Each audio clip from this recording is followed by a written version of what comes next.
नमस्कार मंडळी. होळी जवळ आली आहे, त्यामुळे कॅनडामध्ये सुद्धा बाजारांमध्ये पिचकारी दिसून येत आहेत. कॅनडामध्ये जगभरातल्या सगळ्याच देशातले लोक राहतात आणि त्यातल्या त्यात भारतीय लोकांची संख्या जास्त असल्यामुळे सगळेच भारतीय सण इथे साजरे होतात आणि त्यासंबंधीच्या वस्तूसुद्धा बाजारात येतात. आत्ताच बघा ना, होळी जवळ आली आहे, तर वेगवेगळ्या प्रकारच्या पिचकाऱ्या, वॉटर बलून्स असे होळी रिलेटेड वस्तू बाजारात विकायला आलेल्या आहेत. इतक्या साऱ्या पिचकाऱ्या पाहून लहानपणी पिचकारीमध्ये रंगीत पाणी भरून सगळ्यांच्या अंगावर पिचकारीने पाणी उडवायचं त्याची आठवण झाली. खरंच लहानपण खूप भारी होतं. कोणत्याही रंगामध्ये रंगून जायचं. जसे मोठे झालो तसे रंगांची आवड देखील कमी झाली.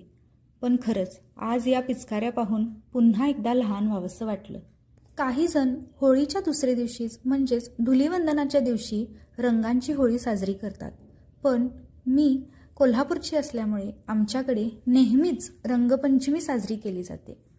तुमच्याकडे होळी साजरी करतात की रंगपंचमी हे मला कमेंटमध्ये नक्की सांगा आणि अकाउंटला फॉलो करायला विसरू नका.